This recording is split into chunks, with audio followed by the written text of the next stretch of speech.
canal da Tamara com podcast pelo Ressignificar o Passado e Construir o Futuro com o livro Revendo Caminhos. Pega papel e caneta, anote os códigos para colocar em prática o que você aprender aqui. Lembre-se, você pode, seja movido pela renovação da sua mente e transborde amor próprio. Se inscreva no canal para apoiar o meu trabalho e transborde para mais pessoas. Adquirindo o livro pelo link na descrição do vídeo, você estará me incentivando a continuar. Aprimore a sua visão e a sua jornada, porque ela é muito especial e única para cada pessoa. Com as suas descobertas e ressignificando o passado, esse livro pode te ajudar para dar mais estratégias e se encontrar e entender a sua identidade, dando direção para o seu propósito. Aqui eu encorajo você a mergulhar em cada capítulo para aplicar na sua própria vida. Saiba que você tem capacidade para enfrentar as dificuldades e você tem muito potencial para descobrir o que realmente é importante para a sua vida. Cada passo dado aqui será para a sua libertação, a libertação do seu coração. Parte 2 do livro Revendo Caminhos. Máscaras que encobrem a dor do passado.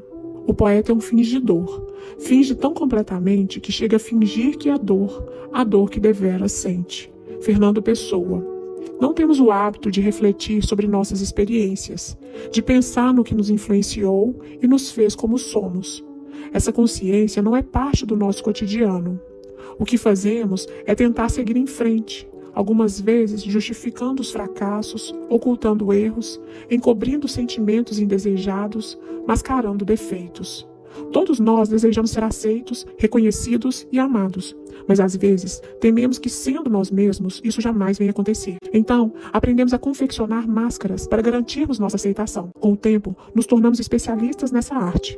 Nos adaptamos tão bem a elas que nos esquecemos de que são máscaras. Nos esforçamos tanto para convencer os outros de que somos aquilo que queremos que eles acreditem, que sem perceber, acreditamos também.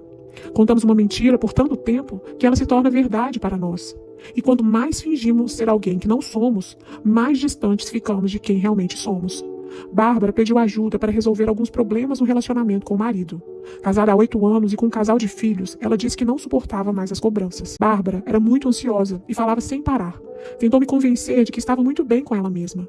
Só tinha problemas com o marido.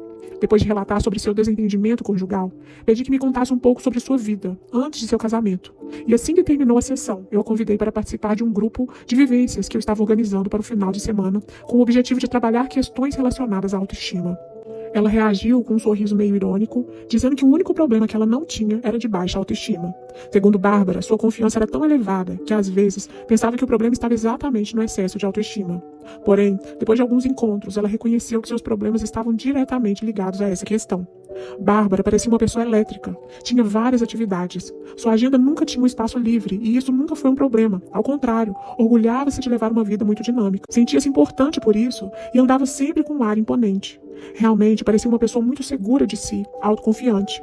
O que ela não tinha consciência é que esse perfil não era totalmente autêntico, e sim uma estratégia para conquistar o respeito, reconhecimento e admiração. Ela queria acreditar que estava verdadeiramente bem consigo mesma, sem perceber que pagava um preço alto para esconder suas angústias. O desgaste de energia era tão grande para manter o ativismo e, assim, disfarçar a insatisfação. Era necessária uma intensa e constante atividade para sustentar seu personagem. Bárbara temia se conhecer e ser autêntica por não confiar em si, por não acreditar que teria um bom resultado em ser ela mesma. Ela havia criado uma bela máscara, porque precisava encobrir o que pensava ser feio. A mãe de Bárbara, seu espelho mais marcante, era uma pessoa exigente e crítica, que tinha o propósito de fazer da filha uma moça brilhante, perfeita, merecedora dos aplausos e elogios de todos. Para conquistar esse objetivo, realçava seus mínimos erros, numa vigilância permanente. Jamais apontava ou reconhecia os acertos. Sua mãe era um espelho que só refletia as imperfeições. Era preciso muita mudança para corresponder às expectativas dela, para tornar real a filha idealizada por ela. Bárbara cresceu, aprendendo que precisava se empenhar muito para ser diferente, para agir corretamente. Quando cometia algum erro, tratava de escondê-lo às 7 chaves. Sua busca pelo reconhecimento da mãe estendeu-se aos demais relacionamentos, de maneira que foi deixando-se levar para cada vez mais longe de si mesma, e para mais perto do que acreditava que os outros gostariam que ela fosse. Ela já não sabia mais se suas escolhas eram baseadas em sua própria vontade ou na dos outros, no que queria fazer ou no que acreditava que as pessoas esperavam que ela fizesse. Ela se tornou refém das expectativas dos outros. Bárbara realmente conseguia agradar muitas pessoas. Sua vida parecia um castelo perfeito, mas frágil, prestes a desmoronar. Era uma filha exemplar, uma profissional respeitada e uma mãe dedicada, mas não conseguia se entregar verdadeiramente a um relacionamento. Uma relação muito próxima ameaçava a sustentação de suas máscaras. A convivência com o marido se tornava cada dia mais conflituosa, principalmente por ele ser muito parecido com sua mãe. Ele agia da mesma forma, reclamando, cobrando e criticando todo o tempo, exigindo que Bárbara continuasse esforçando-se para ser melhor. Ela revivia com o marido as mesmas lutas que tinha com a mãe na infância. Esgotada, ela olhava para todas as direções, menos para dentro de si. Contudo, conseguiu compreender algumas coisas que lhe deram coragem para abrir mão das máscaras e aliviar o peso. Entendeu que a imagem idealizada por sua mãe era inatingível. Por mais que se esforçasse, jamais chegaria perto. Continuar tentando só traria frustração e decepção, e ela não tinha que corresponder. Percebeu que a visão negativa que tinha de si mesma estava baseada em uma interpretação equivocada, que ser ela mesma não a desqualificava ou a faria alguém menos merecedora de amor, aceitação e reconhecimento. Percebeu quando as máscaras pesavam. Notou que abrir mão delas não significaria deixar de ser competente ou renunciar aos seus talentos. Eles eram realmente seus e não uma fraude. Não desistiu de sua agenda de compromissos, mas aprendeu a equilibrá-la. Livrou-se do excesso de peso e de uma vida dirigida pela necessidade de corresponder à expectativa do outro. Sentiu-se mais livre para fazer suas escolhas pelos motivos certos. As máscaras obstruem o caminho que nos leva ao conhecimento de quem verdadeiramente somos, ameaçando nossa integridade. Rejeitamos a nós mesmos para não sermos rejeitados pelos outros. Abrimos mão de ser o que somos para ser o que acreditamos que os outros querem que sejamos. Para evitar a infelicidade causada pela rejeição do outro, rejeitamos a nós mesmos, causando uma infelicidade ainda maior e um enorme sentimento de solidão. Se não somos capazes de nos amar e nos aceitar, nem o amor de uma multidão será o bastante para nós.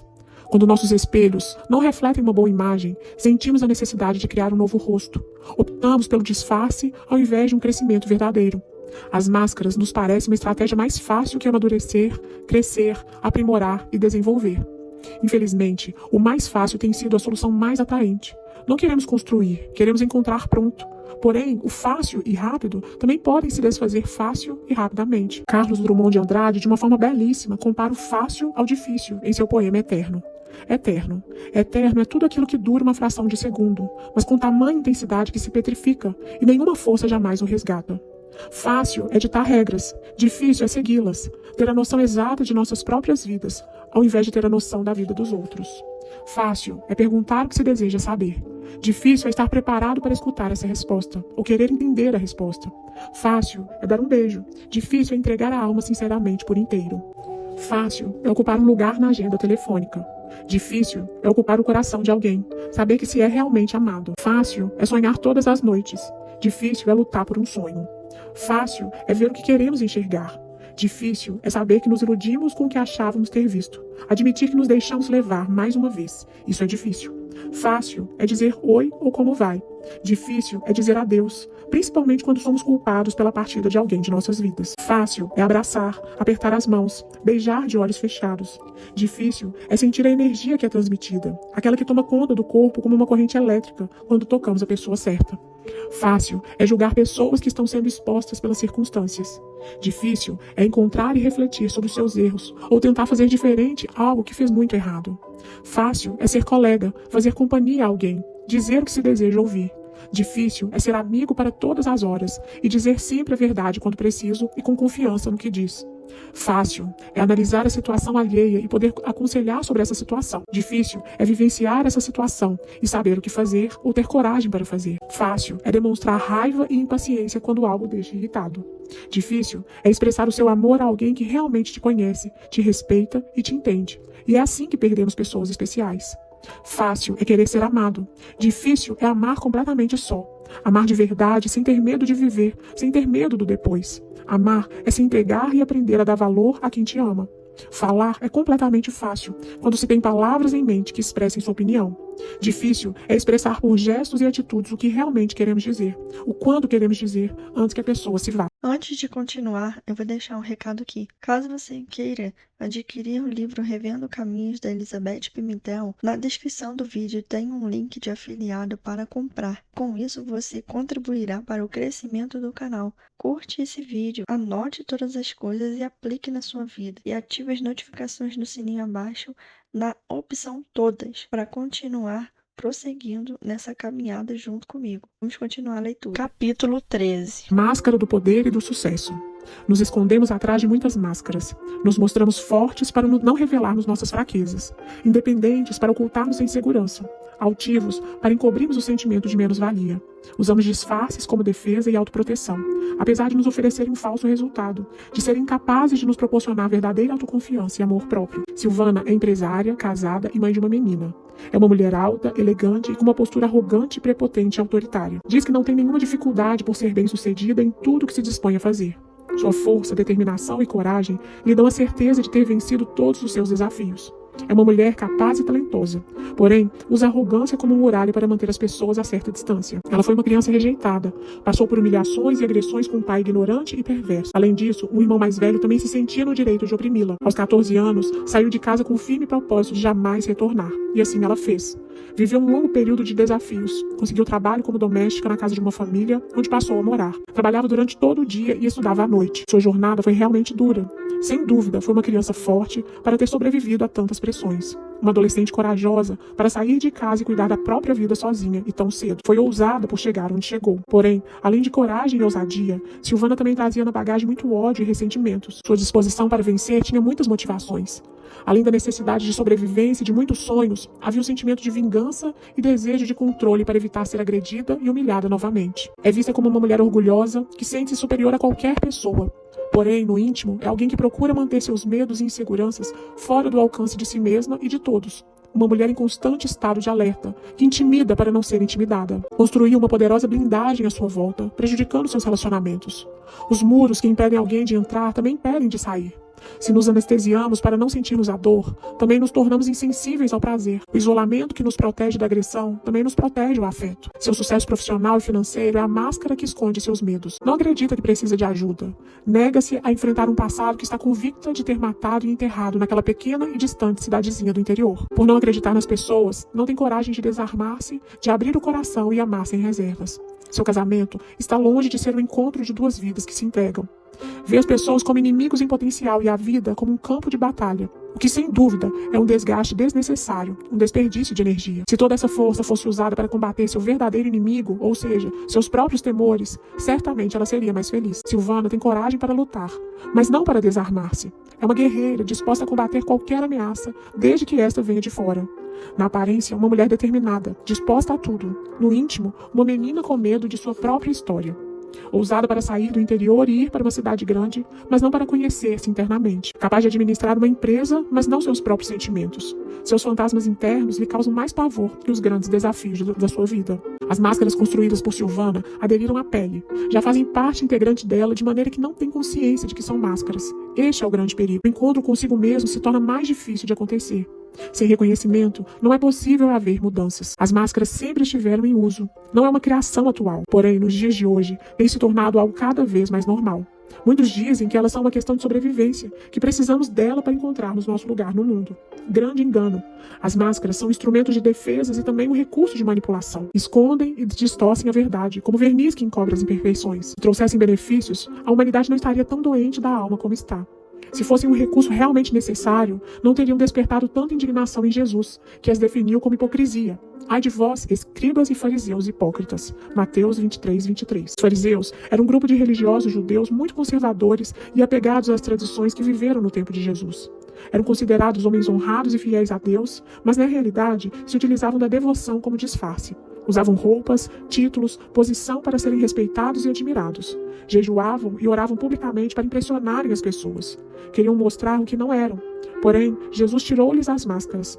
Ai de vós, escribas e fariseus, hipócritas, pois que limpais o exterior do corpo e do prato, mas no interior está cheio de rapina e intemperança. Mateus 23:25. Sois semelhantes aos sepulcros caiados, que por fora realmente parecem formosos, mas interiormente estão cheios de ossos de mortos e de toda a imundícia. Mateus 23:27. O orgulho dos fariseus os impediu de se humilharem e verem a verdade. E a eles Jesus disse: ai, As máscaras nos distanciam da verdade e a consequência é o sofrimento.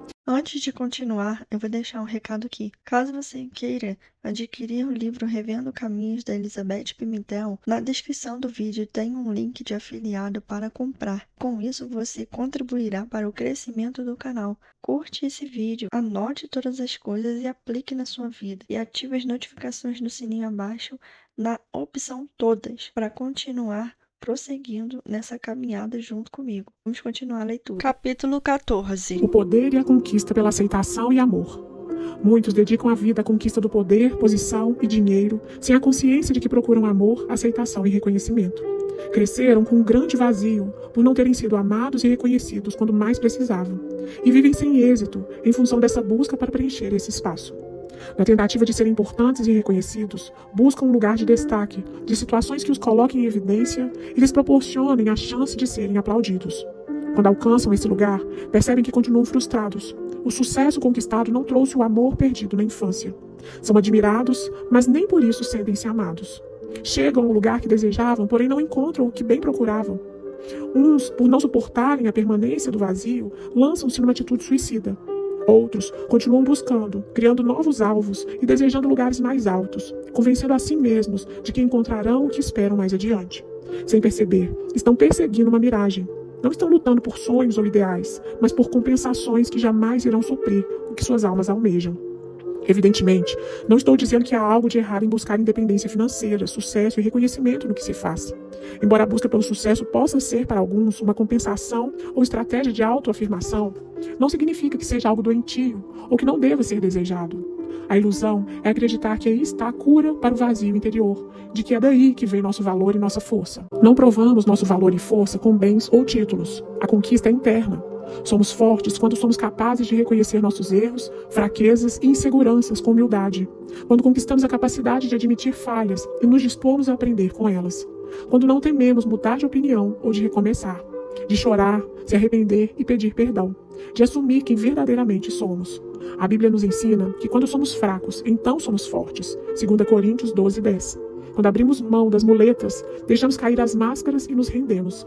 Render-se, nesse sentido, é uma atitude de coragem e o ponto de partida para um recomeço honesto pela conquista da verdadeira força. Antes de continuar, eu vou deixar um recado aqui. Caso você queira adquirir o livro Revendo Caminhos da Elizabeth Pimentel, na descrição do vídeo tem um link de afiliado para comprar. Com isso, você contribuirá para o crescimento do canal. Curte esse vídeo, anote todas as coisas e aplique na sua vida. E ative as notificações no sininho abaixo na opção Todas para continuar prosseguindo nessa caminhada junto comigo. Vamos continuar a leitura. Capítulo 15.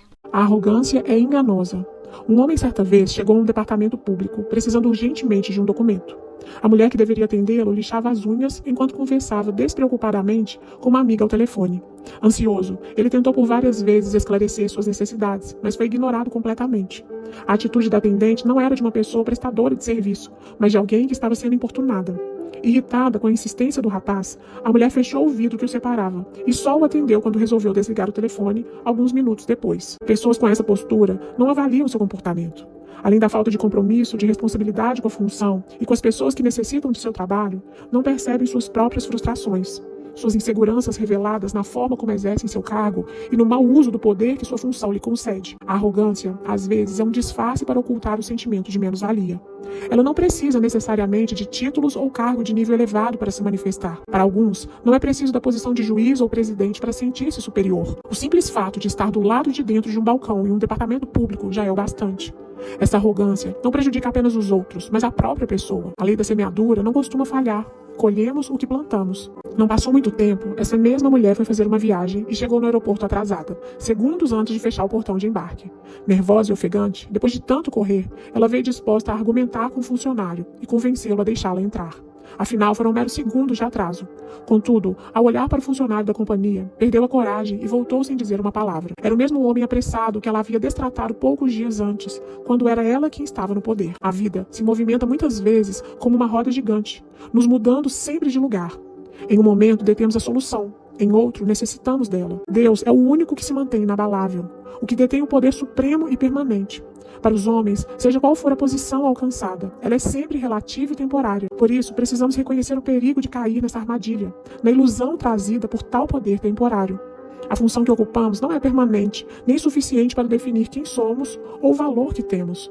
Um juiz, por exemplo, é inegavelmente a autoridade máxima em um tribunal. Porém, o poder a ele conferido não será válido em qualquer situação. Imaginemos uma cena em que esse juiz está sozinho, dirigindo seu carro importado, vestido com seu terno italiano, passando por uma avenida meio deserta e bastante perigosa.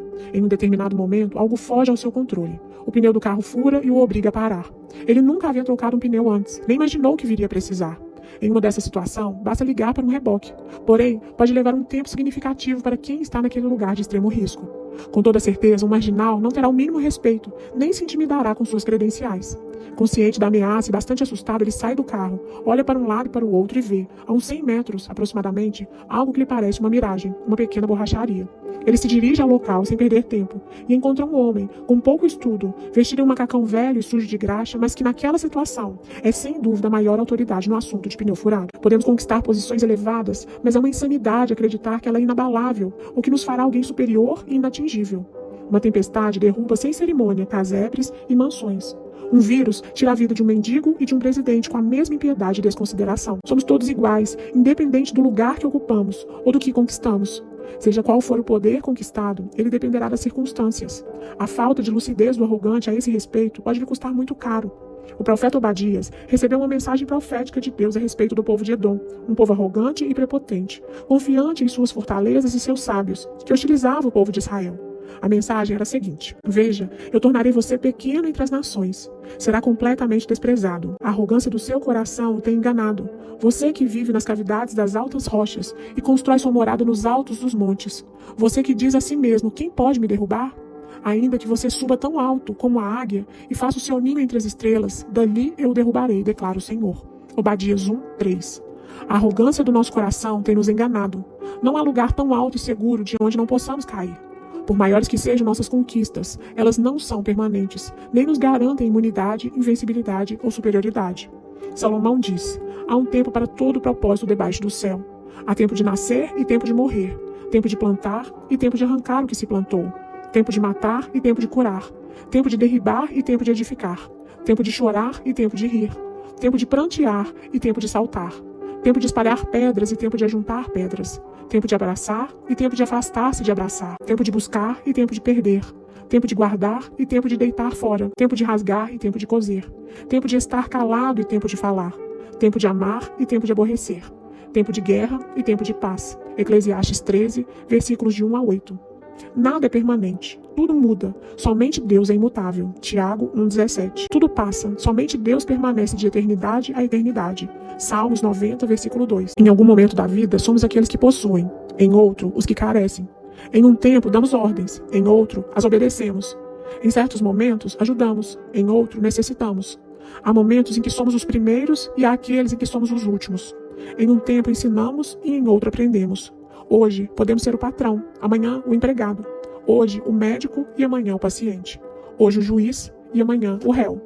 Alguns homens fortes e determinados passaram uma boa parte da vida dando ordens, cheios de poder e autoridade. Porém, terminaram seus dias totalmente submissos, em uma cadeira de rodas, dependendo da boa vontade de outros para realizar as funções mais simples da vida, aquelas que mesmo uma criança é capaz de fazer sozinha. Nada é permanente e imutável, somente Deus. É preciso humildade para não pensarmos a nosso respeito nada além do que nos convém. Como disse o apóstolo Paulo aos Romanos: porque pela graça que me é dada, digo a cada um dentre vós que não pense de si mesmo além do que me convém. Antes, pense com moderação, conforme a medida da fé que Deus repartiu a cada um. Romanos 12, 3. É preciso sabedoria e equilíbrio para não usar equivocadamente a autoridade, para não nos utilizarmos dela para a autoafirmação, nem a negligenciarmos. Tanto a soberba quanto a negligência são danosas, tanto o agir com arrogância, no abuso da função, quanto não assumir a responsabilidade que a função exige. Aquele juiz tinha consciência de que naquela situação trágica, o borracheiro era a autoridade no assunto. Naquele momento, seu título não faria diferença. Porém, isso não significa que ele não assumirá seu poder quando estiver no tribunal. Nesse lugar e nesse momento, o juiz tem o direito e o dever de exercer plenamente e com responsabilidade toda a autoridade que sua função lhe concede. Não sermos arrogantes não significa sermos negligentes com nossas responsabilidades. Onde estivermos, precisamos assumir o que nos foi confiado. O equívoco é associar o nosso valor pessoal e nossa identidade unicamente ao que realizamos, à posição que ocupamos, ao cargo que exercemos. Em um encontro de casais onde estive realizando uma palestra, um senhor com patente de general fazia parte da equipe que organizava o encontro. Ele foi designado para trabalhar no grupo da cozinha. Quem estava no comando desse setor era um excelente cozinheiro, porém, um homem muito simples, sem estudo e nenhum título. No momento de designar e distribuir as tarefas de cada um, o cozinheiro ficou um pouco constrangido. Disse ao general que não sentia-se à vontade de lhe dar qualquer função. E a resposta do general foi simples: no meu trabalho eu dou ordens, aqui eu as obedeço. São lugares diferentes e funções distintas. Contudo, o homem é o mesmo, assim como seu valor e sua importância. Deus espera de nós que sejamos responsáveis e dedicados para realizarmos da melhor forma que pudermos o trabalho que exercemos, qualquer que seja o lugar que ocupamos. O apóstolo Paulo disse: e tudo que fizerdes, fazei-o de todo o coração, como ao Senhor e não aos homens. Colossenses 3:23. O caminho para a excelência está em nos dedicarmos às nossas funções de todo o coração, sem nos economizarmos. Não para nos engrandecermos ou parecermos melhor do que somos. Não para nos afirmarmos ou alimentar nossa vaidade. Fazer tudo como ao Senhor é fazer por um propósito que está além de nossa realização pessoal. Cada um, com a função que ocupa, é uma parte de um plano maior. O que realizamos, não fazemos apenas para nós mesmos, para a satisfação de nossos próprios desejos. Não estamos isolados, não somos uma multidão de ilhas. Toda e qualquer escolha que fizemos, o que realizamos, deixamos de realizar e a maneira como fazemos influencia um universo que vai muito além de nossos próprios sonhos e projetos. Aquilo que fazemos é parte de nós. Quando amamos e nos identificamos com o nosso trabalho, nossa função faz parte de quem nós somos. O perigo está no fato de não nos esquecermos de que ela é somente parte, não todo. De que não somos apenas o que fazemos. O perigo é confundir valor pessoal com função. Aqueles que reconhecem a si mesmos apenas no exercício da função correm o risco de sentirem-se perdidos e desvalorizados quando têm que deixá-la. Se por algum motivo, como acidente, enfermidade, aposentadoria, por exemplo, foram obrigados a abandonarem seu cargo, sentem-se como se perdessem a identidade. A perda da função leva à perda do sentido da vida e de seu valor pessoal. Algumas mulheres identificam-se de tal maneira com seu lugar de mãe, de administradora do lar e cuidadora da família, que não sabem o que são fora desse lugar. Assumem a maternidade como a razão de suas vidas, e quando os filhos crescem, se casam e vão embora, elas perdem a motivação para viver. Se queixam por anos do excesso de trabalho e responsabilidade para cuidar de uma casa e uma família. Porém, quando a missão está cumprida e a casa mais vazia, não sabem o que fazer com a liberdade. Na tentativa desesperada de não perderem o sentido de sua vida, continuam interferindo na vida dos filhos mesmo depois que eles se casam. Não conseguem se ver fora da função. Somos mais do que aquilo que realizamos, assim como valemos mais do que os bens que possuímos. Quando descobrimos esse valor essencial e o verdadeiro sentido de nossa vida, nos sentiremos vitoriosos e saberemos quem somos, independentemente do que temos e do que fazemos. Creio que o apóstolo Paulo descobriu esse tesouro. Ele disse: sei estar abatido e sei também ter abundância. Em toda a maneira e em todas as coisas estou instruído, tanto a ter fartura como a ter fome, tanto a ter abundância como a padecer necessidade. Posso todas as coisas em Cristo que me fortalece. Filipenses 4, versículos 12 e 13. Gostou do conteúdo e quer saber mais do meu trabalho? Na descrição do vídeo tem um link para ter o acesso ao grupo de transbordo e às minhas redes sociais. Caso você queira adquirir o livro Revendo Caminhos da Elizabeth Pimentel, na descrição do vídeo tem um link de afiliado para comprar. E com isso você contribuirá para o crescimento do canal. Curtiu o conteúdo? Salva e aplica na sua vida. Se você quiser acompanhar mais conteúdos como este, se inscreva no canal e ative as notificações do sininho abaixo, na opção Todas, para prosseguir nessa caminhada junto comigo.